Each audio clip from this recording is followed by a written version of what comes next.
Oh hey, helai mun hi I pu sai mi ngate in na niya. Hey, an veranda chak lampang kong pui an chung ania. Helai hianin a practice na ti hian. Hey veranda hian a boka ti hian. Chuan so la a target vatin so la le maya ti hian kong pui kanin target so ta son atar ani. Chu helai chu khochung ani wangin dry fire hantia amuruak athuna han akap chinchina a trigger hanti te khatiang ang chi han practice na turatan khan ti hian ka tur dan ang takin ti na boka yaran met chin vel thin na mun ani hi helai hi ramthun ve sership ramthun veng ania sifir chuan hi ti hian bodan hi ta hian bokani chuan hian hei hi Yunami hey shooting gear and ya korha kong root mayania kung mantau takania kung poku yang ku la ya adara ba ku kong khenang deu hi dara kon ti huanin bata he la hianin hei ta hianin han tilak lok ila hi ta hian ai zukin bata ni chuan hei hianin ti hianin alok metta chilai kha chuan hei tunani hi glove bun lo chuan kuthi kham du em dar kar khatte bo chuanin china soyang khan kut kham du wangin kutte mu du wangin ti hianin glove te bun anga kutte na duwa ti hian o ang lo thina tung lukhum te po khu bi ka siam silai ka na turata na bi ka siam ania hei helai hmuna hian ti hian practice nan hian hun tam tak a seng thina hian bok tlau mai ti hian mu ruak ringut mai kha ti hian akap tlak zera ni chuanom hle ani gol lo chuak lo chi po ni na lang lo ani ole amasa in KL mizo protection ningin chibai kabuk vek acheu voin ni thakwa tang ni somni pathum hian ni somni atanga ni sari inkara North East Zone Shooting Championship Silonga Zune a chechip zukti ming thatu te mi panhi ei pu BD ale pu sai ming ate komna hun thatak kan nei thei do na ni chunga po hian lom thu kan soi ni sela ti hian zo na te kan zot mul ngal mi anga an ni pon tu zok nge minan chang tura nga ilabikin ei pu sai ming a hi gol pali aron hona mizoram tan sia chipo min ti hing tha he meya sia chi me ba ka mizoram ti hing tha he pu bi di a hi awan ruaya ani hi chu in huang hin taramit te buna ti hian amit te hi duangin ha thajan lo wangin kap chuak ve lowa amaro chu nakin zela po ani tan chawna thar ani gan be seya chung ka chithuma a kan nei ni sela wala tu ba chon zo na lam khanin zot ta char ila pusai ning hey nisom ni atanga nisom ni pasar inkar thaliam ta khan North East Shooting Championship khan Mizoram ai o in zukal a khatha khan enga nge loman izuka chuwa gold engza chi nge izuka chuwa eng metar nge izuka chuwa ti kha minsil thiam kalome nisom ni tanga nisom ni pasari August sang nisom ni pathum chung khanin Silong ma North East Shooting Championship kap turin kan zukala ta chuan ka silai ka ate kan soi phot anga ama sabira chuan 50 meter open sight kan tia hetiang hi hi 50 meter open sight chu ka na chu ania open sight kan ti ka the hi achunga mizowina airgun te kan ka a sight pa nga yang chi khali amora po ti hian en tung tok ani 50 meter ti omzia chu kan target kha 50 meter a hla ain tara chu a fit zong chuan pizza somruk bor vel ani chu open side b ka kan ka ania ti chuan pip side kan ti chu hey olympic ate kan lo en to thidin karinga kan lo mu to thin karinga pip side chu hetiang silai hi ania olympic ate po hetiang hi an mang thina hey hi arrange kan ka plat zong chu ama ka soitak nen khan ain anga hey hi ain an lo na chu a foresight le he lai foresight kan tia a foresight a biala a back side a hian a bial boka khami bial le bial in kara khami bial le bial mang khanin meter somnga target kha kan ba en mila chu kan ba kap hrin ani kha 50 meter na pip big chu ania chuan 50 meter pip hi a ka hi anuam le maya ka that po a ol kan ti rolin kan ka tur kha ka dikangai bi ke mem le zola meter somnga target kan ba ka na silai mulu na hlir mai khanin khalai vela kan ka lo chuanin point hi atam theilawa lomman la tur khopin kan kap thei thin lo ni chu wangin silai mulu na nu de lira han ka par hi angai thina chu tiang chuan 50 meter pip big chu kan ka dan chu ani e chuan khati kha ani ta 15 meter pip side rifle master le pip side rifle individual kha ani chu ti rol chuan ani 15 meter pip side rifle master ti hi ma ni thiam na big deu khalai kha ani deuem nge ni tin nge khalai kha in khen khan dan deu helai hi rifle lampang atanga association lampang lo chuan kan kha thiam big che lo anga khalai in khen khan dan deu lek kha a riat them riat the ka gold medal lak na hi ni zona ang khanin 50 meter master men le senior individual men's individual ti ania men's individual a chuanin thalai kumsom pakwa tanga kumsom li le panga inkar telna bi kha men's individual kan tia ti chuan master chu kumsom li le panga le kumsom ruk inkar te inelna nia chu master category kan ti chu nia master hanti khan mani thiam na bi niom takania amaro chuka khanin ti asil lem lawa kumin thendan ania ti chuanin master chunga chuanin senior master la omle kumsom ruk le kumsom srin karte an la omle boka chu khalaya khan 50 meter category kan goal lak na master le senior master le men's individual danglam na chu ani e open a khan ilatel ni bokin kan lo sia open taka hi ingtin nge in zukka ami malin a san pain in ding klar ti hian in kap nge ni a individual takin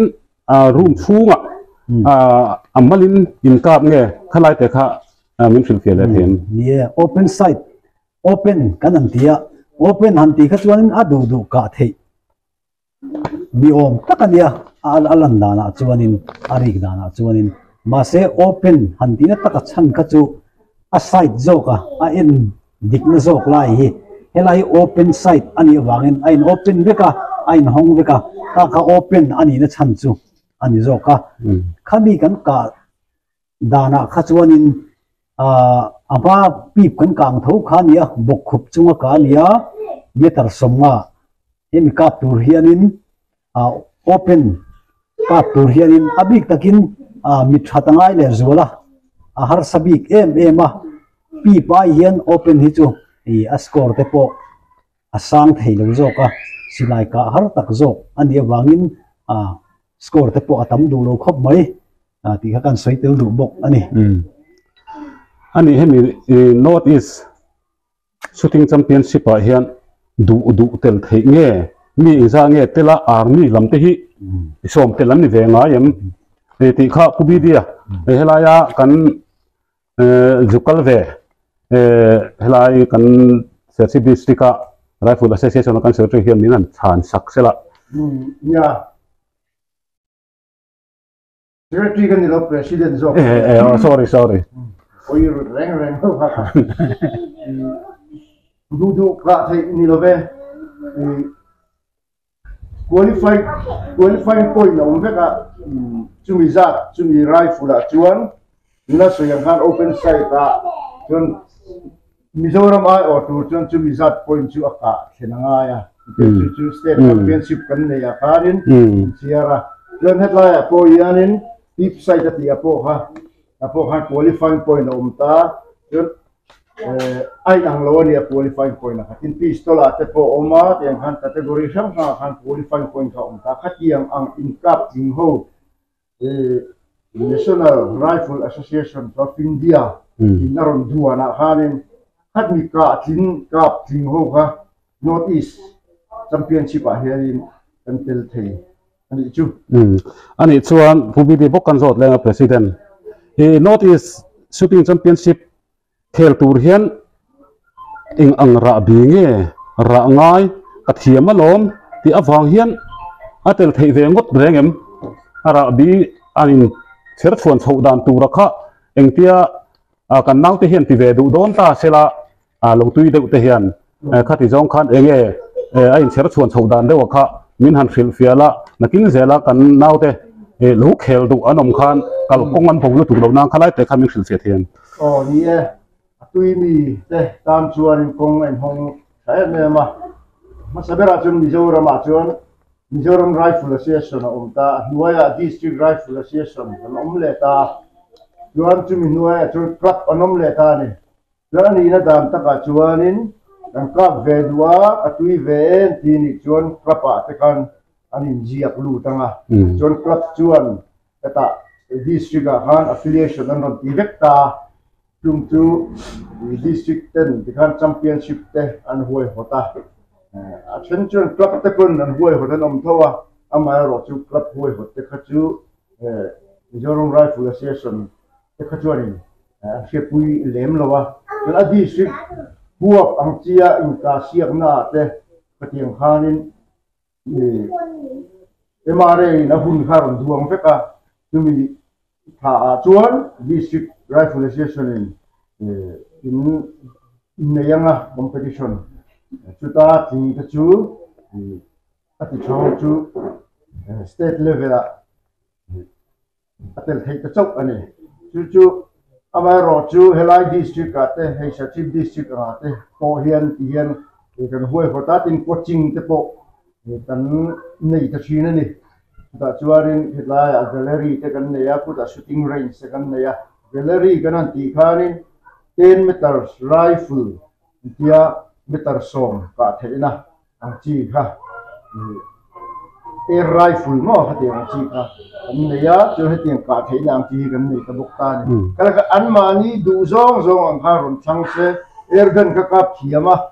air gun hi karon tiange ang ti ni chuan filama gallery lama kotstenen tin khanin kan lo chan pui ve theyani ke mani hian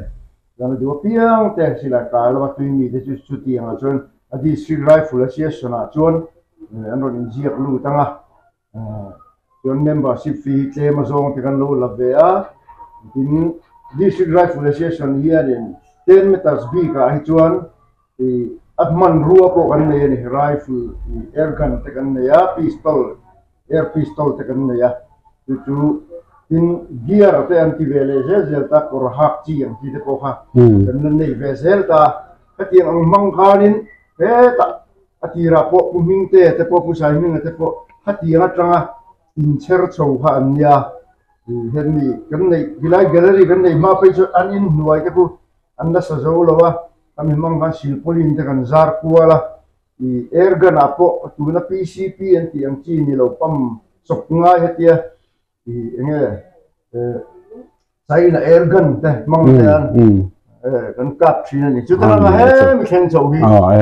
di fe ni ro pui le mai ani hemi SDRA hian tuna 15 meters ka na chi hi apol ang hen in nei hrim hrim nei e o ni amun mo asila hi asila hi chu kan na nei chi alova amang hi ato thama ei po hi pakhat hi nuôi nga nuôi sari man vel ani he lai pip sai hi cho thei hi nuôi nga man bor vel ani boka chu tiang chu ani wang he ni tu nai kan tuak chho me chau ani lo nei mal ten min ha mang ti rai pumi te ten lo nei ka min member ko minang bang he ni tiang ang open site ang chi hi chu an lo nei ve ta ei manager kan tiang chi hi ti ka hal ve kan ya notice apo khan hi manager chu ni maya chu kami malta te kha kanan ho kho ma ti khanin kan trom velu ilui thina chumi bang chuanin voin ni hi athen ve thei tho ani lo me se ma in lo la na sa a chuti rual chuan SDRA po in tan le ngai don ning ka ria a kami malta te po in mang na sa mi mal thil hi ni apol anga han ho hian awi om thina ma ro chu hei pu hing te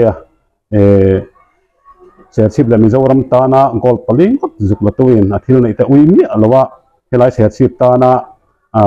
an the chok te pohi achunga po hian lom thu kan soi ni sela tin atuimi te tan khan kha kan SDRA president khan asoya akal kong chou dan turte khanga khan lo thir te kan omani chuan kong silai ka lama tui kan hi ti chuan pong taka pong pokal ve ngot chi ani lo chu wangin club te association te khang tenga injelua khang teng khang khai diat ani ti kha sia ila khati jong khan pol hian kal phung kan nei vek ani ti te po kha kan hriat tlana tan thain ka sia khang te kha kan soi long tel ni sela thone chuan puning te ani gold medal izuk cup thuak ta notice shooting range sa se Mizoram IO in ang fakka winge ilo in pu acha zu le muam le engem mo vela ten atha te ilo nge engtinge ilo in pu acha da kha toy phong kim deu man thil them nge kan soi nge silai ka tur hian a huat ber chu kut khur hi ania kuta khur to chu na ka theilo phot ani chumi kut khur lo chuan taksa fitness taksa fit angaya taksa fit tur hianin thei top in exer te kala exer la hanti khan badminton ka khel thina ni tin ka khel theilo chuan ni khadara te ka khel thina ti kan hun rei tak badminton lama tang te hianin kain la fita hatiang khanin kaloin pu cha I hemi .22 rifle bi ka hianin in pu cha na sakhi har ema a chan chu silai mu hi du khop leitur om lo ni kan duang hi ai zola po leitur om lo wa NRI kan ti National Rifle Association mun pu ya po Mizoram du khop po hi leitur om lo wa ti chuanin practice doing mutam tak kap du mai la silai mu kan nei thin lo wa ka wang khanin in practice na sathi har ema silai mu kan box khata hian hetiang box khata hian in musamma te ma inzirna chan musamma chu atlemen emani insa man nge hi box khati hi mukhathi samma vel ya musamma vel hau tak ve nem mo ania hau tak ve khop moya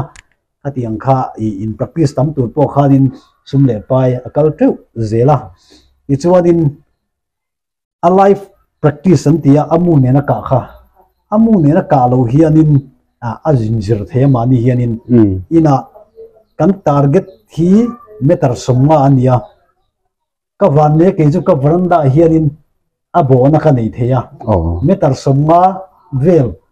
target tar chinna tarna ka nei thei boka chumte chu nakina thalak tu te po manga ila hianin ni kaneya amu atak takero chu helai kho chunga chun ka thi lowa aka ngam lowa amu ro khi tan kan thuna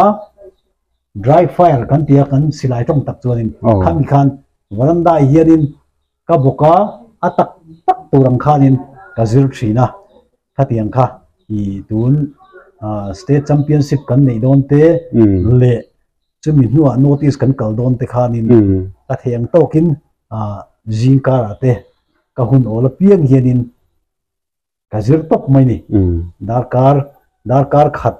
ai rei kan ka tak tak huna bo te ngai wangin kham mitlin tur khan lawin zir lok te nga ya silai te ke zriat thlengari ritan phara tiang hi khatiang ang darkar khat vel kut mulawa lek thei tur chon inzir angai na saem ema chuti chung po chuan ataka kan ta po hianin kan ku thema chum zel ni khami turang khanin atak tak turang khanin ka thei topin ni tin ila aswal lawang chu khatiang khan kalo inzir ve thina ni lo inzir na te han ngai to chuan gold medal cup chuak tak re lo ni thei top sual zel turin kan cha du cha chu ti rual chuan ani injuk in ka sia khian mani silai manga inkeng thave mai ti na mi mani silai kan ma mani silai lo ka chu man chi po ani lawa competition te lo sang to silai en dan hi ai nang lawa en ti dan I ka dan silai pa nga ri kap dun tai la asai ta khani ka dan le ka dai nang lo nga helai hian mani milin kan in adjust nge ngai ni in mil hi chu kan zeu chawa chuan in hek lai sai jong hi her dang lam zel nga khu ta competition liana min man pui chuan in an du to ken hera competition a boru do sang to chuan in metal somwa la ni si fi za som du vela chuan adu to ka hanin her that le te ka har to thina chu wang in man po chi lo hi ani top mai zoka ani pu bidi kan zot zel anga ai ne roi tu te ai ni a anau pangcher chho tu in ni a ani kong a hian hei kan tu ning te chu lo then ro pui tak nei to a hela mi kong a hian hemi I silai in ka siak chung chang a hian eng position son nge oma eng tia han ka chi nge heng hi a position rang te po khel o te po kan lo mai thea khalai te kha min han sil thei chuan lo ngwa tang ya atam khop mai silai hian mizoram thei chuan a position rang anron duan hi kan kap kim thei lawa asan chu kan man ruwa te alo da ilawa tin soyang khanin kan na pachia kan ram chu du to ka silai muwa practice tu te kan la lei thei lawa masabera man tong lampang atang na soite la ergan kan ti dik 10 meter sang chi kha chu ding chunga ka chi ania the pistol po dinga hatin kan kap maya jon rifle po ti kap maya ding chungin chuan 50 meters bi ka hian bok khup amita pro nan tia chu open le hei chu nang renga a bok khup dan chu bok khupa tuna for medal aron hon lai po hi bok khup chi ya ani chuan 3 position nan ti le a chu tiang chi bok a hian ani le ani chu ding chunga ka nga ya thing chi ka nga bok khup ka nga boka chu voi khat ka khan te hin nan mu som ding chunga ka panga thing chi mu som bok khup mu som chun abel khom kha an tita an data chuan asam ber khan medal ala ta chu tiang chuan ita tin 25 meters an tile pistol mo manager mang tila mi jo jo ka thi beranga ha 25 meters a khan target kha alo om ta chu da chuan pistol hi ke po khat ka de ber hi ni ba hin ta po chuan ka chuak ya hawana chuan chu tiang ta po ka da na ka lo om le se ta munga musom munga zel ka magazine thun thaya lum munga kha second za somnga in avoi khatna a series khatna an ka ta chu among chang ka thayani chu join an kan chu munga chu kan ka zawa join kuma nan ron pese la join munga dang thun le a join chu za somnga bok second kan ka le ta chumi kan ka zo chuan musom kan ka zo chuan second som hiya munga ka zo turani le ta chu second cũng đi về làm dễ là hàng mẹ dễ là ngay này cái thì tin nghĩ là hắn sốt hắn không mẹ chú kia anh chia cho chú mi chú cái cả số lệ chuan ten second à bốc hàng cả số lệ ngay ta này thì mua ha ten second à mình thì bây giờ số bằng meter som đi bằng bây giờ số đi bằng và các đi rất rồi cho nên in mà là ăn không to mẹ anh thế thì hi lâu đi ta ban thì không về view là một chút kia rồi hẳn thế nên vùng vùng lắm tiền cũng cả pa cho nên rồi thóc mày à second là sống là cho nên cả pa thân là thà tiền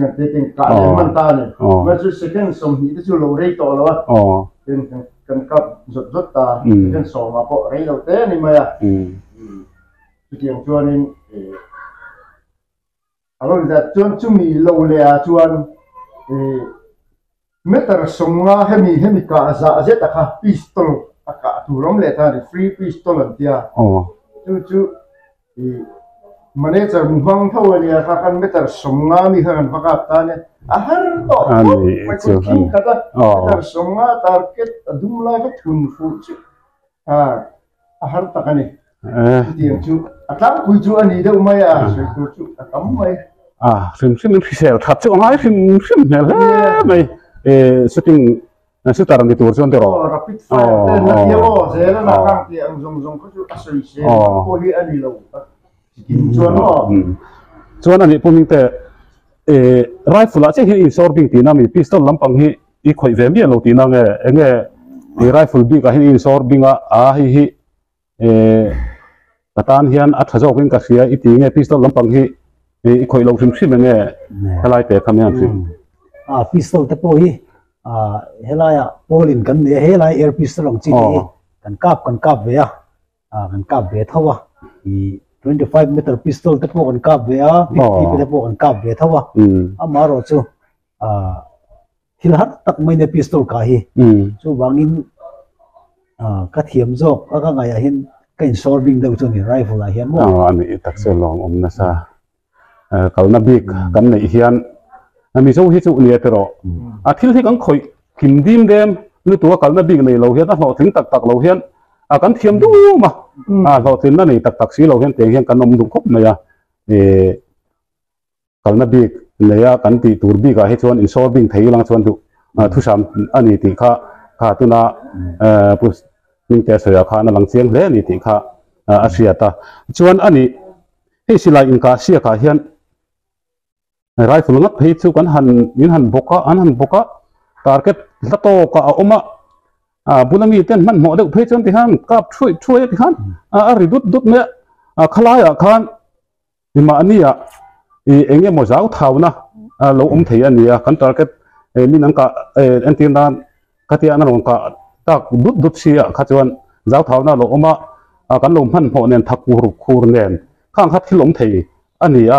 chu lo thei tur chuan I experience atang chu in engtin nge bulabi ten ka bridum po ni se khalai bo ruak te kha nakin zela akap tur te ponam shading karinga achan se zau thau hi ol du khup maya silayan ri ke mani nam ne po ve ma mi dang nan ne po to hi chuan khalai kha thilom thei ania khalai kha enge nangma experience to thil thaber nia I fiat boy lockdown theiam nie shooting hianin kan mel malian ber chu zam hi ni zam hi mel malian ber mai nia heta kalmain rain sa te mani ten kan kapa district level ate kan kapa khanga po khan thatak tak kap anom thina ti tiang kan kap thina kan lo ti to thin te po nia masela competition na ron theng chia competition na chuan boruak alo danga an zama thatak tak kap thin khanin an practice na angkha an phathei ta re lo ni zam nisina min zona ang chia khanin silai kan bolami ten met puak tuk khata kha chuanin boruak chu siam ni khami ma chia khanin kan bok thup me silai kap tur en klar dul me khata khanin kap tur khan kanan in ready ya maro chu hemi bi kai chon I rifle ai chuanin beng no nge tur ania beng no lo chuan kan phal lawa ni khalaya khanin beng kan no khanin a sound bulami de ka pri po kha ni a hriat lo dewa chu ba ka ni manager de chu ari lo ring lawa a kan thop zo de vek lowa a chan level chu kan thop ani ka khania a silai puak tuk tuk kha chuan min ti zam lawa a maro chu ka don tran lai vel khami bo ruak khang vel khanin ni ka zam don lo ka zam ngai lo kan ti po hian helai hi chuan engam model hi chu lo ni ka wang khanin ni series strong i first series a hian musom ruk kan ka pa first series a som mo series ruk ten ya first series a hian thatte ba ka hi a har khop mai a chan chu khalaya khan helai hian thin lunga hian zam na ru te lo ma silaya te engam har san chete lo pun i mind game ani silai hi khuwa ril ruwa khoitela i physical ani ro din mind game khuwa angai lu tukwa ril ru pau khau ka zam mai lo wang ti te khatiang chi khari ru pau khau ne nga ya khatiang kha ani lo chuanin hetia me per thiam biawin in zone thin mai la kan ril ru a khau lo chuanin a ka that thei lo ni ni asilai puak tuk in soi kha raram ni sa chumin ti phur sau zo in ka mo chu mo lo ma bo le kuming te ka chu a phulo ni ma ya ani alien 206 an tia rifle hei sipaina an ka dup ang chi tiang pei chu ka yan bok tar ta an experience ang kian dan so chu ka pulmina mek o thu da ka phu sok long ki de po no mani chu tiang chu along da tin pistol te a lo ring da yan ka han tin vang la bulamin ron met o thu ma ka tiang ga nin zam chu all ve khop tho mai ka tiang po ka mol ti chan lo chuan a poi mo bera chuan ka atam ka nem ka khan min ti phulo poi mo ber kan soi chuan na chan po hei police training te le sipai training te ho hi an bok har tu ra tin tar ke ta lo oma khala han ha kap chu mai sia bulami tang ka a lo khur che mai lo zam mai hian om thina khalai a beng te in ho ani kha chuan a ziana chen chu om thei tu ngai la lai khatiang ho kha silai ka kha ring mai mo 7.6 true khatiang mu te khan ka pa i 303 mu te khatiang ho ka apu ka ring lu tu pa 3006 te po hi i mana kan kap to a ring khop maya metarza khang te po ka i bulami te den an ka lai kha chuanin kan tin wang lai kan met per tur po hi min ti thru thrin ani alo thei lo khang kha bula lai te te an pu thoi kha chuanin amaro chu nie ruai dang lawa zam te po olvia wang khang a khan ma chon na zero te po hi ne na tiro tin competition ma chon ngai lo te hi jon vai kan ma chon nai jon zam na ru khi chu om ve shim en competition a po hian chung chu ne ani bi zo te hi shooting a hian chance kan nei in hriam India ai o han kal te tur hian theina kan nei ni in hriam a tu zo po han ne chang video ola chang sela national shooter te an nei to India ram hi silai ka han tha vel huapin olympica te po gold medal kan lo la treu to India rama kan champion pot chuan national games vela te lo champion te la san sa thai me mani olympica tan hian gold medal la tu hian amai ro chu India rama lang tu khop chuan chu sen khanin akong hi athui ve renga chu district paltangaya state paltangaya north east paltangaya te tiang khanin national paltangaya ta national tu apo chuan chu in kap thing kha appoint han aumta tuna po khan mizo no pang kha mizo ho kha ariat lai an in kap tinga chung ho chuanin headline ti le tur la omta national championship velan pelle chuta ko chuan ti thale ni chuan ta India he Olympic squad te India squad ante ประเด็นขนาดเตลเลยงจุงเขาจวนอินดีเซียงั้นได้เลยงจุดตาจันอินเดียสกอตตาเตลไทยตัวน้องจีกันดิค่ะอันนอมโดนนี่จุดตาอินเดียสกอตเตลไทยจริงจุดพอเวลาพออันนั้นค่ะอรินอมโตตัดตัวนั้นเรื่องของอินเดียนเทียบบางเห็นไว้หูดีอันนี้เลยมิโซรัม Rifle Association เห็น competition อันบวชเสียจุลายชวนข้ามีcompetition ลาย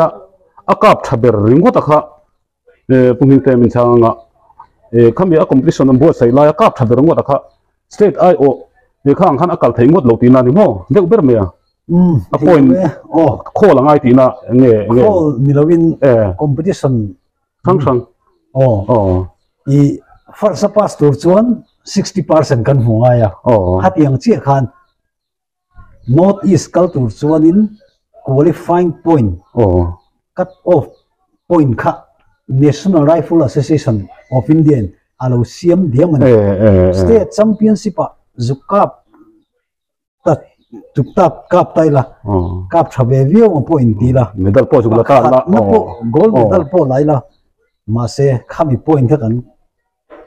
กากินเราชวนอาการมุดเทลงจุดยังบุกิน notice จังปนอาจุงเลี้ยกับเซลาปออาทิเทลงอันนี้จุข้างข้าตั้งแต่พุ่งจุนี่จุดที่อันนี้ชวนอิมเมดัลจุกกาชัวที่จะรู้ปุยเล่ไม่competition ครั้งอัตงะอีกาชัวอัตงะคัติยาเองโมรอนมาสอนนะรอนเซลฟังะข้างนี้นารินมาMP nan bul omta abula point an pek khalai kha apoi mo he don tina anita chung chu nang chon be fata tian ho thin ro pui tak mai in changa laya possessive khuwa po kan lom pui khop mai cha WhatsApp group sanga te po lom pui na te nan po chuai fakom le me yaที่รัวชวนเฮสซิบดิสตริกไรฟิลแอสโซเชชันพอหินัสเลจูนินตันหันลาเซลตีเด็กกันสวยเตลตัวชวนเฮ้กันสวยตากชวนสิไลทัตักนี่กันนู้นเมียมิโซรามาเห็นอาเซซิบปนอย่างจูมาเราจูนังมานี่พอลอ่างเห็นตอนอินบาร์ลูตายังลำปังเห็นกันเราเตลเวตเองที่มาหันลามาหันหน้าแล้วแต่อินเลยไงอันนี้เขาฮิหนุ่มจะสวดน้ำเจ้าเฮียนอันเรามั่งไม่ยังตีเตะเราเอามาเฮียมีกงเฮียน Rifle Association เฮียนกันสิไลในชาติเมล่ากันออฟฟิศอะไรเลียนแต่ปนยังชูเลยสิไลในถึงแล้วมาตุยนี่เตะหันโซมา awareness เตะอย่างเงี้ยโมเดลเตะหันเนี่ยที่ยังหันกัลปุยฮิอินในทีนั้นผู้บิดหันเนี่ยช่างเสร็จละในทีเนี่ยยังให้ออฟฟิศเตะอันนั้นชีนะสิไลกะตุยเดียวเหมือนกับสิไลลมเดียวเตะที่อันนุ่งจ้าที่เลี้ยงช่วงหรือว่าลมแต่ถึงแต่พอที่อันนั้นชีนะอินเทไลมีหุ่นจริงอ่ะพออันนั้นมาสิไลลมถึงไม่มีเท่าส่วนกันไม่ต้องมาจุงแต่กันเคลียร์นี่จวนกันเลี้ยงไฟฟังเสร็จละอันนั้นเตะจวนสิไลออฟฟิศป้าโซสิไลกะที่ตุยเตะไม่เนี่ยอันที่จวนที่นี่เบียบดานกันไงตัวกันจริงอ่ะเทลเวเตะกันเทียอามาเราจุสิไลที่นี่competition สิไลเอามาเนี่ยอินโดสิไลเตะเอามาที่ self defense สิไลเตะเอามาก็ที่เขาเขียนตั้งข้าตาอามาเราจุข้างส่งข้า competition มันเทเล็กเหล่าตาแต่กินนั้นหุ่นต่อยกันเต็มที่แต่พอจุมันเทนั่นตัวข้าเหล่าตาอันที่เขาจะได้ยินตั้มตาอาจจะเกี่ยมันนี่ association จนมันนะคะเลี้ยมเหล่าบางข้านี่กันส้มเลี้ยมเหล่ามาเราจุกันส้มมีมันลิงกันส้มเลี้ยมเหล่ามาเราจุมันเนี่ยจะกันเตียงจีโรนอกันเตียงจีมั่วที่เลยยินตั้มมันมีสวัสดิ์เห็นเลยที่พอเราวอลสมัติมาคันนั่นเตียงในน้องมันนี่ฉันรู้แต่เราให้จุกันเตียงกันส้มเบสละฉันจุกันส้มเราทิ้งกันตุยตะซุยแต่พออันออกมาให้ทุกนักเรียน VPO ช่วยตาแต่พอกันหันส้มอันเราตุยมาอิสระชิตันแต่พอโกแต่พออันสุกละเฮงมั่วว่าคัน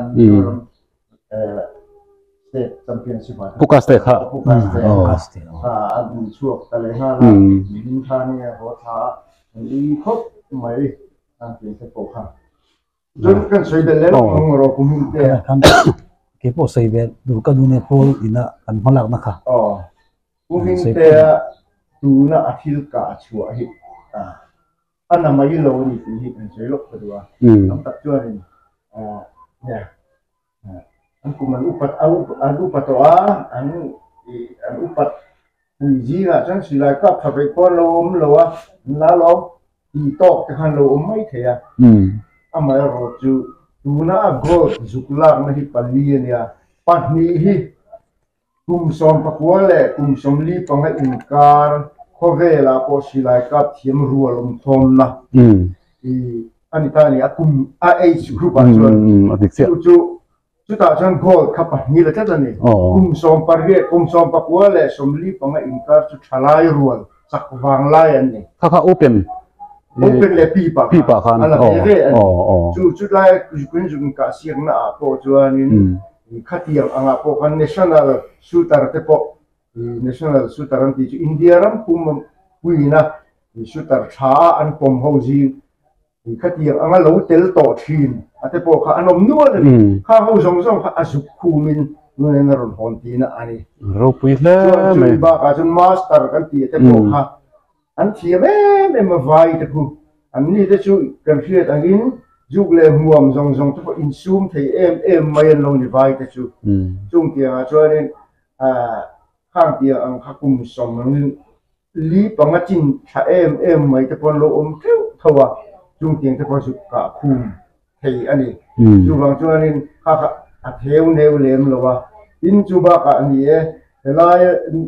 ปกตินะน้ำทุนเร่งป้าปุยนะตีเทจูตีเทียงดิฉันอัดทะลุตุอามาเราจุกุมินเตอินซูมเทก็ใช้เรื่องนี้เลี้ยลูกอ่ะ อืม ยุคเลยมัวมาถึงไงแล้ววันนี้จนอินเสียมตักสะซอยใจอะไรพวกนี้จึงเตียงฉันดูนักการสากส่งสมัครพอมุดมาแล้วเราอ่ะมาตะกะมุขรามพรามาแต่นี่สุดกัลเวแต่ชุดอันนี้นะตะกะแต่ชุดกูฟังอันไอ้ขารงาโดนแทงตู้แทงกันมาไม่เหี้ยกันปักขุตุตุลาแทงสร้างลงไม่ละเอาผมดูเอาไม่รอจูกันตีเลยตะกะชวนกันเตียกันคน อืม ไม่นะแต่เตียงเลี้ยวกันกัลเวนี่ที่ชวนอาสาที่พอสาชาดูว่าเรื่องอินซูมกันประเทศสักกันลูกกัลเวเลยที่นี่จนอินซูมนั่นเองที่พอเฮียนี่กำลังไล่ตัวนี้ที่พอกระจุกซิรุชัวกะ อืม อินจูบกเต้นเมตาสันติกะเฮลายเฮียนี่มิโซหูเฮียกันนั่นเองเวลจูอิเล็กทรอนิกส์ตาร์กันโลนี่ดีกันนะจูแต่เด็กกันกับฮีดุมเบียลฮิโลอาวารีอมตบอินรินปอมโลจนดุมเบียลอมเลตบอามาเราจุดที่กันกับฮิตาเห็นมอนิตอร์เฮียนี่รันลังตะชีนั่นนี่กันกะป่วยนะคะ อ๋อ เต้นอันนี้รู้หรอ10.9เท่านี้นะโอ้มันนี่ที่10.1เต้ก็ที่ขัน7.13.1ที่แข่งกันเอาอมตะเฟกตานี่จนเอ็นดาร์ก็รู้อินอังโลเฮลายจนกันการเล่นดงดีมเดียวจนกันตาร์เก็ตคดีมเดียวกุลายจนเอ็มไม่เชื่อ อ๋อ ที่จุดเดียวจนอัลโหลหลังท่าอบูรุขไอ้อังโลไม่เลยจุดเดียวจนกาชัดที่ฮารุตุไม่เลยข้าเตียงข้ามีเจ้าจะปอยนักกันในเรื่องที่หัวหน้าชวนมาที่กันสอนดอนเชียงเลยทุกทีกันน้าวกันมีเจ้าน้าวปังจะปอยข้าเตียงจีกันในนี้ชวนกันสอบการจะปอยมิงในตัวสักแค่อิเล็กทรอนิกส์ตาร์เก็ตจับปอยกันน้าวเตะชุดทิ้งละมัดหัดตักที่อันตำลึกตุกขณะไอโซลาปอจูเลขาอันกับคนเต้นเดียเวอร์สักเท่าอิเล็กทรอนิกส์อันจุ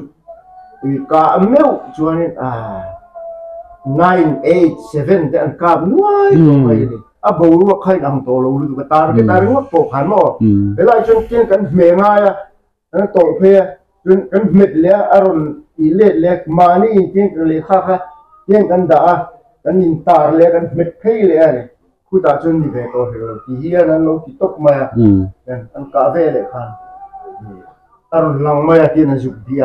เป็นเจ้าโหลดเลยที่ใกล้ด่าฉันด่าเบลเลยที่พวกฉันหายตัวโหลดเลย các cái nhìn các lúc practice về xí là what tiền cụt lệ làm tên tiền đã xa cái một tiền tí xe à thằng tiền à cái phần à sở khát của nhân mất rồi nó đủ đi chứ những cái thầy xem chứ mà còn son khó bằng chuan sei ve lok ni china khanin SDR in tinge main lak nu cha mal chung cha te po kha silai atam sia kha itia khalai ka soi ve lok kan du dewa asan chu tun ma tang to hian in SDR te hian in i target ka hi kan ril ru ber ania chu mi ro chon mi zo te chu kan ril ruwa kan pi le pu te tanga kan ngai san ber mai chu ram lama thang chu te ram wa te ania kan thi se na hian a bet ti tur hi ania sep sip chau ni lo khot ti na hin kan la khatiang kha kan ni dan phung ala ni deu vek ka ti tur hi ania khatianga khanin SDR te hian thei to pin ma kan la thina i bazar a khen banner te kan tara i kan competition nei don te hianin nung cha ni loin target ikap zo kung o ti te kan an tara i tam tak khi chuanin i target on ka te po hian chak ve thina i kan malak na zara hianin ti chuanin sersi bazar mai ni loin ki ko na po son nge ni thadeu mai lai lo pin kan tara nung cha ni loin target ikap zo kung u kan tia khang te kan watara in so ta sai liam ko na po sonin lian deuh kan tar bawk ani khatiang zong khanin SDR te hen ma kan lo la ve thina amaro chu kha kan malak na nia mi te ya wa simtir le engom theina chu ring ma kan i kan kal zel na po hian khatiang kha kan tum pakhat ania tun la ya rama chang kang chho zela khetiang lama hian nung chahum hal lama te po hian in i mizo te kan sang kang chho ze thret in ka ria kan jiam chho zela kha te po kha kan malak na tur pakhat ania malak te poi kan la tum zela ni de kan soi tel dum po ni chu lo ma in malak na ra te po ani ka ringa hei kan ria ra tlan lai te le engemo sa chang turi lo vel te po hian tun ma te kha chuan i lang taka pu so ngok te i jak mi lo te hian omani ama le tu na hi chuan hei ra tlan chang tur po on air kan te po han thiet sama ip te po han aka mi pui hi min za ve to ni i in malak na ni in alanga heng te po ro pui ka tia thei to pa tam la zel tu te po in kan cha du khala khan pakhat kan sei bel le ko nga i ra tlan te in tia kenina kan tum mizo te na ka soyan khanin kan ril ro bet tak churam wa hi ani tlat be kan officer te pon ni an ba chuang lo tu te ma in dem theilo mizo kan nia kan ril ro bet ta tan yang chu i ati lo te chu tam tak chu anom ti chu pan thria ama ro chu to kan in zir tir pakhat chu sawan ve ni chuan na wan nei lai re hian tu ma hianin sila hian lek chuak tu ren lo ti hianin kan in zir tira kan khapa mi mal takpon i officer te po kan khap te po anom to he po bi di hen a how mi ti ro pu ya a how mi je sango no nei lai le abu che lai vela silai king chu ka mu chen bazar te po ken a how he lo how mi e hianin i kan ecosystem po asiam travel le po a ti lo top pi chu til thei te po lo ain tha pun hun lai te khatiang chi te kha chu za sak turin an tia tian kan president hian how mi zel mai ni chu thì kan soi de le lo phang amo khalai kha chu association tilen kan tuma target lama kan hui du ni chon silai nei te kan hui du ni chon tam jok chon er kan lo nei to te chon sabaka na lo len ni tang pui ta khalai a khanin sabaka phal lo i khatiang ang chi tok mai ina i han in lo ko chu an ron min nel thei lo ni mo ani na taka chuanin zuin mi po on ti sim du chun tlem te an in ti ra sim ti thin ang deuh hian in the drugs ti mi te po ai o tu ri thei thil nge ti kha tiang te kha sarkar te na ron te hiala kha tiang deuh ro khan sakap mi tak tak nge an no nei lai po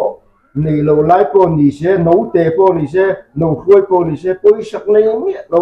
ka pho te kha cái tiền tết để trong tiền cái gì tiền chầu hoa cần kia chu kan han ti din ti te po khanin khatiang ha a saka ve chi li ro kan kal khom ve tho ni a sakap chi mi te pon kal khom ve tho ni na ro chu zo in ti hian ma kan han la ki su in ti tol ang chi ai kan ti ni pon ergan te hi ak chuak vo lo vila in ano nei lai te hian kap mi lo vila sa po ti dan do kon season te ni ve ila an thau lai tak te hian kan ve du ni pon lang sar lo tak te kan chang du ni pon i chang ila hati khan kan in ti chho ve bek ani tun nu ai chuan in hei ke po hian in kum meng sang ai ka sim to sa ve hi mo mi te phei chu tinga ni lo sa ve tak phei chu tiang chuan in i tun ba tang na lo ti lo ta amai ro chu so yang khan in nge mi zo ru ru pe ta lo ni wang khan tinga tun nu a phei chuan hai ngoi te u sa va hi an tlem to sia chu wang chuan vate te hi chu kap to te su kan in ti i valian chi in a ko pang chi te chu du le ka pula azia tak te polo ma kan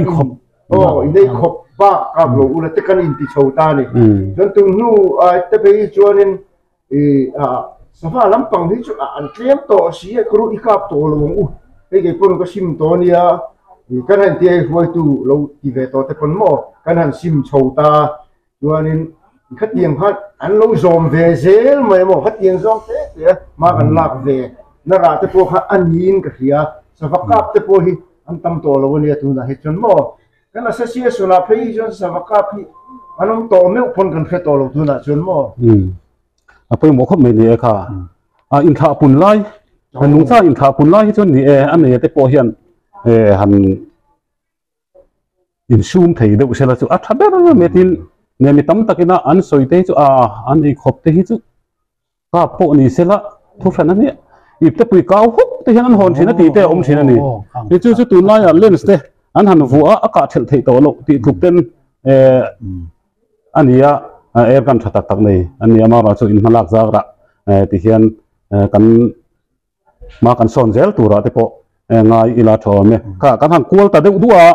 helai pu mình té lo man la na lama han lu le don ta ila khulai mizoram ai oin zukal khan mi ingzat nge kal thavere reng chuwa hemi north east state atang hian mi exange participate oma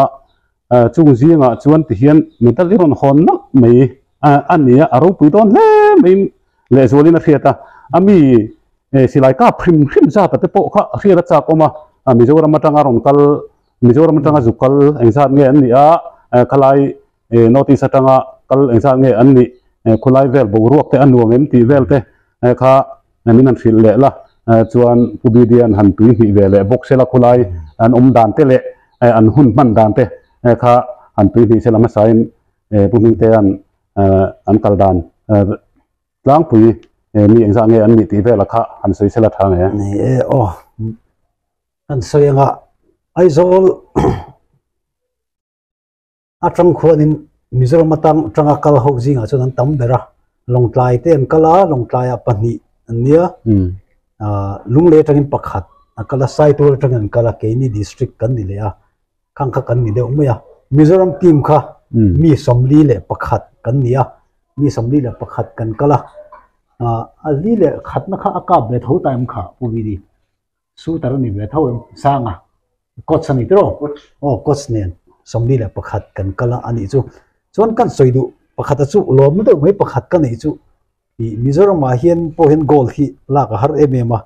kan kaldon mi khanin champions of champions an dia notice kal tur zong kha we one competition an lo siamani ta chuanin aminga independence day ai thola mo thu ai zola khan khulaya mi ho zong khanin kan ka na turang tho ha kan kap ta chuanin ama kap tha tak kho kha motor chuang zinga motor sumoin kan suka motora kan suang ha kan lu thla khan ka ve pop khania ta chuanin medal hemi pani gold medal ngai en lok tiang ro ta hianin aro pui hlam mai chiang themo 50 meter 50 meter small bore rifle hi hemi zo ka hi ta mo hei hi open site kan ti zo hi ta ni hi kan an ka pa goal pa hi gan kap chuak rimut maya a makka ti ru avaro pui vele motor chuang ha le ha motor makka ti ang ring khop me ta khanin khami khanin confidence in rin to na khanin pe khula ya khati ang lo siam kha alo ong khop mai so din kan kalpui ho te khari ru te chon ai zo la pro kan noya nom to khamole an ni du via khami kan ka lai khanin i pupi di hianin khula ya ai zo la vokal le na lo lai len ver thin ti la an trong kam chu moi lo lem lo chu mo tro ka dian ho kha min lo Siership district chotra de mo min lo mu thin ho kha Siership district rifle association ka pupi dian kluk lo kha phal lo re re eng hi i kluk vek tur ni kluk nge nge che ti kha fui na kha alo ti ni de u reng an fiat lo khanin kan kluk tur ni ti na ri ru kha kan ya ani min fui na zara khanin kan nuwa na ma khalaya khanin I an lom ve khop mai kan kalma tangin khuta in nei lo ta chu be ka khan gold medal pani khan an keng khang hal khan yom notice khan la lo mai la Siership phen hona chon gold medal pani chu ka hon tho tho don nom ne ti na ru ne khan kan zukal ta khan ya te chuan in I Mizoram tanga kalzat khachu somli le pakhat kan ya coach pakhat kan ya kan kalna motor chu police department hian in basalon thoa abak chu mi mal motor te an ya car pakhat nen uber I northern range dig in min ho ani I shooter ani ve mo sani I pumoi te ya khop maya te chuan in khulaya silai kap zong zong kha north east state tangin paruk state ruk an nia Sikkim hi an local lo ni Sikkim state paru ko tang chuan shooter zat nge chu mi ba ka chuan in armu an tia armu chu army marksman unit silai ka khami competition ta na nei ho zep kruk ho kha an army atangin chu ba ka chuan in Assam rifle marksman unit khan lo ne khang ho kha khang ho ten khan kan vai mi zani le paruk kan nin ka ria state in rang khan khang ho kha kan in elta get I gold medal hi mi pakhatin pariat bel chu alak the tel kim bek sera mara chu kumbi thiani banga thei chuang lo chiriata events chiriata kan in el ani chuan chu kan il pui te kha an thathe tho le maya army te Assam rifle lampang te khatiang te an te la tin shooter senior tak tak kan hu tru mai bok sia khulaya state tina tanga athiam chan khan chua thiau mai kan kal khom ka hami zinga khatiang khan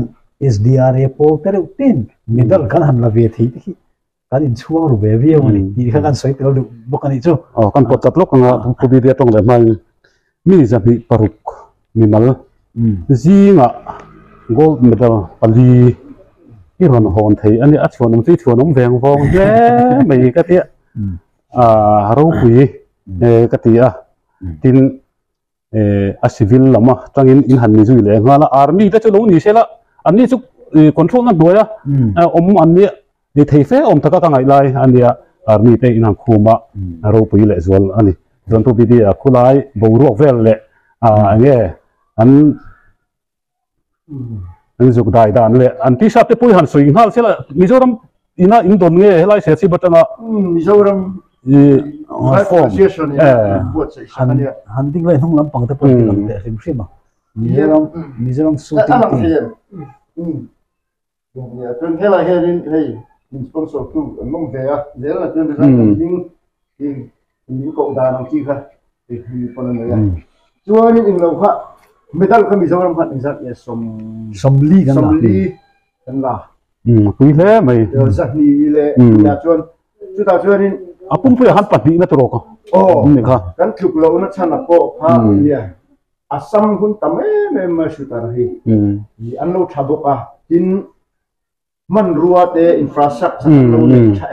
em ya an ni chuan state te lo upa ve to an ni chuan an 10 meter ra an ringot ko ka tar phei put mai ta tiang ang kha anita จุดที่อังมิโซรัมแต่จวนมีสมเรื่องเล็กก็ที่นักในไรมีสม somli somma vel ka thena vel koi khata arwal ka ti nei to ni chu po electronics le nga chu ti ang chu han palio le phanan lo le to he ti ang chi mane sa kana ang chu chi te po kha electronic kha po kha o khang te po kha nge ani le ta ka chuwa ni kan phak lo na chana te kha a ho hiu me medal a po kha medal tali a po kha kan han tran le de wi ka man ro te kan lo nei chani thei chuan kan khum nei po kan ring ani chuanin ya an soya i sipai te khatiang chi ho army kan tiang chi ho te teng tiang chi te ken kan han khum te ro pui le ben chu sipai te chu khatia anga an marksman unit te khachuan ji nga tangin an mani duty pa ngai ang khan tekin nan helai an parade a ya te lo nei chung si khan silai mu zong army la tum sak silai nen atum sak ka khatiam chunga practice ani tina regular lutuka adar card dia ti theite khatiam kan su khum de kha ro pui em chu uming te komen bi ga han kan fel dua nia kan su kal kha sayang khanin kan sumo in taram khan kan kal ani me chon bas thar pulisin han lo nei lo me kan mang khanin su kal sa khan ya kan han mal motor kha ali ania kan ai zo tam khan kan thian pa motor a ni po uming te ne hianin han chuang tha yang khanin ring rual ho kha kan chuang khatel ve ani ting chon lakal ngai reng lo not isa chon ke ko fui khatal na ve tho nia chon kan chiang pa kha sai chu president ko kha a fui khatal na ania tong ring ve em mai ke mang mai tong ring ve tho te khan lia an wong ko mai chuan kan chuang tha mi zo ro kong kha lo thabak lo bang khan kan kal ria chuan Hopa vel bora hen kan thleng tha silong kha ro me maya chuan mizoram hausa kan ju thleng chuan the coming test ne hianin dormitory a hanin kan mu ho ve khati khan mu zul la chuan a then room an riak boka yen khanin silong re ju bo ro ko lo nuama chuan kan rain sakha ahla deu le ka wang khan ti khan motoring kan kal thei hela chu ni suai tu tina sayang khan DGP Northern Rail kumoi te a he me ya so ru pa ni nge mi suai tu pa ber kha kan manager kha chu kan coach kha kan sian pa an ya se chi pa te po coaching te po mi ron nei tu chin kha an ya sa chu ni te an ho jun kan ju kal kha an ya an luang kan ti le maya kan manager min ho tu te po an tia chung zan to I kam hianin I chung khom min nei pui zia I pa kan room a chuanin ti khan chu tar zong room danga om te bei chia te pon ron kal khom to ka ho kha chung trai na te ani non nei puya ti khan lo diak nak te kan soi zel ti khan kan no chang chung zong khan ti khan chung khom na kan min nei pui zel ani chuan kan han lawa chuan kan soi du pakhat chu a rimom lampang de hlek khulai lawa khan hete silai ka mi mal le mal in ti siak pi ala ma han ti mang khanin in ti siak na hi om vele ta chuan pistol rifle pistol a hianin team hom ta state tin atang khanin wa hi chau mai chia le mi pa mix team mo thang chua ka chuan ni kha an so yang deuh khanin chu kaning lo wang khanin kan la pathian deuh le ka wang khanin bronze medal match antia chu Manipur ne nan tum ta ne Manipur an chu tar tha ber patni mei che thaber le mi pa thaber kha an the chu ka kai ni khatiang ang kap che pistol bi kha in soi tai la pistol kan kap thiam berle kan mi che kap thiam berle mi pakap thiam ber kan the chuak boka ti boru kha in khe thiam mai mi zo ram le mani pur kan in el ta di bronze medal a khan ta chang je na kan se chi pa ni lo ma le mi zo ben ni lo ma le ri rom to ta ni bing chen an phal to ta sun an wom lui to mai lui to au dur khon pun phalamo don an kap zo che ai nge top an dum tia kan nyoi ta an poi nan puang ta si na ni an puan ma kha ni electric sa kan ni ba ha kan hu thawa don khat gari el ta an kap ta khat tia ri lui lo in au sam tum ma kha ni to ta ta kha ni poi mo beng chen kha poi mo ti kha kan khe to tu ba cho nên ka lai han beng chen tu nia ôi chiar lai ôi buồn lai rồi cho nên bên chân phật lâu rồi buông dầu chia cả phần bên chân lẹ ya mà dùng có thiếm rồi là nhiệt tên lý gặp chất đậu rất là nhiệt thì ta bị dầu bỏ đi xe mình buồn bỏ đi xe mà cho cái tiền bù rồi cả cho nên tên cáp thì là seven à thế rồi cáp này là em cáp rất khá cho năm tiền không phải anh như thế này cho chúng ta cho bị dầu làm nên cho cái này nhiệt ta bên trên hun mò không nghe tiếc làm ba ăn xuôi nghe tiếc cả làm ta làm một lẽ hả thế làm bằng mấy cuốn làm bằng hơn anh hiểu em thích ạ thế ta sắm tên mình cái này thế khai nhuộm hát rồi thì về lúc hát rồi tên về ta cần làm mà hát như là làm quy về ta cả lại khác họ chứ gần họ cần thiết thế cái gì khác gì giống lắm jangan tak tahu memang akan lom dengan zuang pesua. Kami ka via in Meghalaya le Assam Khan gold medal match ka anti vedon ta ni. Kita jen Mizoram ka jen pui tu re minun som tu mai jen manager ni. Mizoram mai takin ilo pui ve tu anti ta awa kan. Afen sa kan minun som ta. Cuti nana cu pui yang dia ngarut dia jen manager kan. Thì lấy ra thì về làm tiết mà cuối cùng về lại dùng trắng lệ tất cả và làm lệ ta thì khác học được thằng ai học khăn bên trên phật gì khác anh lệ lúc tục đi ai học khăn bên trên lệ ta chúng ta bỏ chuyện Assam lệ Meghalaya đi nên là bỏ chuyện chú cái dùng chặt quy lệ ta này mình giàu hậu chuyện mà cái lo em mà anh chúng ta lấy chia dọc thấy cái chuyện này anh cáp dầu chia bôi nó là buông sám dọc ta khác là rồi tràn thấy anh bị chia cái mình bung chết bị bùi gì à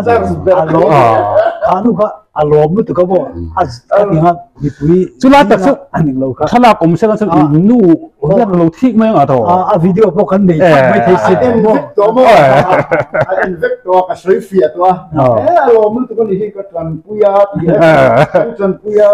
mà cái suy anh cái làm mà cái suy dễ là cái alom tu kan hi cái tifel vết to mà nên sấy phật thì mà lại bầu rồi cả chú ôm lâu sấy phật thì kan thiệt hiện chỉ còn ngồi mấy mo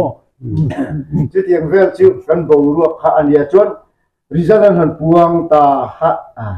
result puan zo hi chua nên ni te lo ni boka refreshment te kan sa mi zo ho ni chu kan lo mak ho pa tu ma ha an lam lo re ke ni chu u pi ta te play na ka chu om tho mo ha an play roi na vai na te kan mi zo lan vak ke ha ka an lam pual ka chei ta tăng rồng rồng như em chút anh còn tel về thế lắm, tel về thế là phải hậu rồng rồng có còn chạy về thế lắm mà bầu ruột thì còn xuyên luôn hết vậy của lại thì chúng thêm bầu ruột ha toàn căn hộ của họ có tiền phải hồi na ra là luôn tất nhiên con mình có quả thì mình đồ làm tết tết luôn tất nhiên là mình không có lo lắm để gì em cũng chỉ hàng thôi các bạn các bạn na nia để cứu tên người ta tập các thời gian đều không làm cái này về thì nhé có đi lâu ra đi giảm được thì ta bị chịu in cặp thủ phạt chịu giảm có đi xuống xí rồi đi đi khổ đâu vậy silai mula ti ahar dan mikir pakai suit ahar kelai semua kelai kadin kan saya dulu kan azam tu azam ni lah masih มาทัก อัน คู นี้ เดี๋ยวดู อันนั้นพวกอากาศตัวอันนั้นที่ตัวนู้นคันนี้อันนู้นไม่รู้แต่ว่ากันละมีสิหลายบ่มที่เขาลูกขายลูกกันจะห้องโดนอะไรกันเสียก็ด่าเลยเลยที่คันนี้แล้วมาสิหลายพวกเราที่ตัวเรานี่ juga an hung di tamo analai puro ha afanin de hung de kan puerta ha chon kan coach kan min bu pui an khai ve ngo ta ka silai bom he he lai me ha khai ha dok ana ka va chop be an hong tu he loi kal khup me ta la hian ai ju ani lo re re ti kan coach saka anui ra sam mi en chop ma range official te kan trong cái tà dốc các cái giống rục àกันหูนางไงเขาจะรู้อมเท่าว่ามาแล้วchứ kia hầm hay đằng dốc cái lục khai lúc này cái vật thì về lại ta hạ anh ya trong kỳ khá cáp phải về thì điêu tôi cái chuyện khá cả thật haram khát tiếng bố à haram khóc mà ya năng po thì ngô 50 meter sa cả đó pistol sọc mà pistol he ama ka thanani lo ni chuma ra chu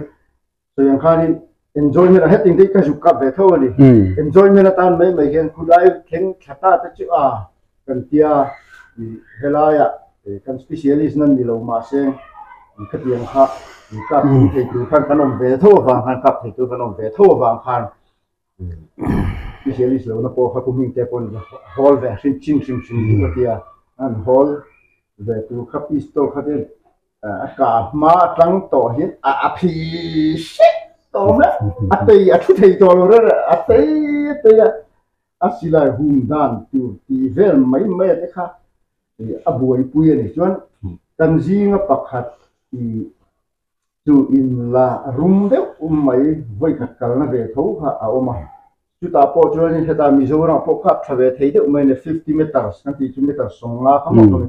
pistol cup khani ka po cup tha I ka chin na po practice day po ava cup tha view ani chu medal lap tum mai hian ya chu le an cup tur hi a khu pi asai hen asai ro silong chu khu bo da ro kha chu le renga chen bidang kha chon fort kan te jacket te kan ha ni ani kha chon le ka lak lo lai range official pa ne na cái lúc cho lúc thấy em thì ai thấy lúc cái lúc lo lên thấy lúc thì chứ mới đấy cái overheat don overheat em có chứ anh đi bộ khai đến lúc không ai cái lúc là hay live platform chủ sân lúc là anh thì cái là thì hiện máy lú rong hết rồi lấy hú mà hắn sai lúc không cái lúc cái gì khur na không chứ thì em không bầu luôn chú anh cái tiền cuma hati ang te zoram na kanon hon te se chi pa ina an la thei te hero pui deu ni nga po ni sila ni khula in zukal na ase chief district rifle association ayo ten bo ro kin zuk siam po hi se chief zukal na piang a hen han ri do khat je le bo ro siam tu hen ni la mi hen min chung en deu la je na ni chu vain hen kong a bo hen kan thangai rual atam jok te chu heng ni khuwa te hina kala engemo aden zum zuk pol athen ruk langa bogru khengam sar te hi athain ka se ka teng soita chuan pubi de te zuk kala bogru in zuk nama ami zoram po khan anti that pha lowang ti po soi theo bogru ka ba khan chu thilom thei ani a set khop mai chu to nai don tamei ila chuan pum hing te hian ngay mộ zong te le ave zong te le thalai te cha du ani karinga shooting championship azuk nei na a gold black dan te le engemo chu asoi to thona chungin han food non le thok kwal sela chuan ave zong le adu zong te soi turin kan somonga chuan helaya kan hun ta chu du to don hai mai ila thome kha kan soi tu to me ya tumi ani lai chuan in thalai te tan hian in claim chu han soi ve kan du a mizo thalai te mizo hrim mai silai la mai kan tuya a tui mi lo mo kan ti po hi silai han king chok ila khoi mo an tia an lo ta han me per ha li an tum mo zel me ya khatiang khop khan silai kan tuya chu ba chan tui na nge hi chu ni thiam te po lo ola kan mizo no pang thalai te tan hian ti chi tak game khel chi tak mai ania in sum theina nen tumru na nen an ti chuan olympic hi khen har lo ani tu na po mizo no pang thali thanga be lek lazur khuta noti sa po teenager kum som pas khami teenager ho en re po la nau em te kha kan shuai te la khang te kha an la zir rei lo an kap tha em to mai ni khang ho future kha kan ngai tua in sum na ne na an ti chuan in olympic a hian no pang kan mizo thalai no pang kan hu thuai ka ring ani i infrastructure kan sarkarin kan man ruwa kan mamong chi khami thin san theinang tu chi te kha kan shooting range sa te hianin aizola te district dang ate po hian min pe thei sela i ma kan son thuanga mizoram hi khoverin min hre thuanga shooting a hian ti ka ring thata chu wan thalai ho te po ka soma no pang jok te i he shooting sport hi ron lu chila ti tak zeta ron ka be tur hianin ka som duwa tumlaya zirna kan boi puya mi zong zirna kan boi pui ti la kan soi sual lawa kan an zir chho zela lo tin chang tam takano ma ting khami lo tin chang kan ti ho MA te BA te khatiang zir chuak to po khanin na kan nei lo ni na hi kanin dai lawa zirna ringot hian na min pe thei lawa chu wang chuanin an zirlai te boi lo hian he shooting sport hi ron lu chin sela mi talen thatak tak nei an tam karinga mi zo te zinga hian hang ho khan nakina zirna laina i zonna hulo ma sela sport tang hian an tan kong oma i shooting atan te shooting atang te le thil dang atang te pon yang chu wang chuan thalai te i kasoma in sum theina nen a big takin silai ka hian ron lu chil sela an tan an future a enga ni ti kha kan soi duwa kan som bok ania tin heti ang men kom ta ka chuan lom tu soi hi a tulin ka ria ei voina kel mizo production ten yin kom na hun thatak mai an dia heti ang te hi kan lo be sei phak bak ania an chunga lom thu kan soi duwa tin SDRA omlo sela Serchi District Rifle Association omlo sela heti ang theng hi ti tiang keima tuna chuan asang ka ti ve toy ma he hi ka theng don lo re SDRA chunga hian lom thu ka soi mola tin kan sport association SDSC sport lama kan nu le pa te an nia henga hianin ani nuaya kan association te kan kalve tro kan nia an ni tan puina le eng kima min pui thina wangin an chunga lom thu ka hri ka soi du bok ani tin i ka chhum te hianin ka silai ka hi a hau tak te lun nen hianin min tui pui tak mai ni adik tak chuanin tun state championship apo hemi kalna tur rabi kanan ra don po khan kumin chu ka chol to mai teng ka mit te hi a fia to lawa a thip thina kalak loga ten a fia to lo thina ka tia chu wang chuanin ka to lo kha ka tuma chuan ma se kan nu hianin silai te ne ya pi ram ro atia sum sen tu ngai tu mi lo in min nor lui tak nu mewa chuan kan kal chawa nu pui te thuai po hi lo thawe in ka ria i ngab lo wang ni lo in tu te mo in mo thoi e lo tha chu wang chuanin i he tiang te hi ka thleng the ya ka fa te ho te po hin min pui ve ka i kha ka lo tin theina chan nia a to bira tan chun ka soi du chu he tiang zong ka thlen theina chan hi pathian in hrisela tha min pe a mit fia thatak te min pe a i tumru na te ti tiang le ma ni to ka them thiam te ti kha tiang zi zong te kha pathian in min pe a tu nang kuma po thalai te il phak tur te in min la siama lom thu hi pathian hen ka soi mol thina tun huna po hen pathian hen alom thu ka soi du bok ani kha ka soi thei chu ni mai sila in hun lut hay hun lutak min pe kan loma e pusai minga hi high school zirtir tu nilai ani a tu ba ka SDRA hian vice president nilai ania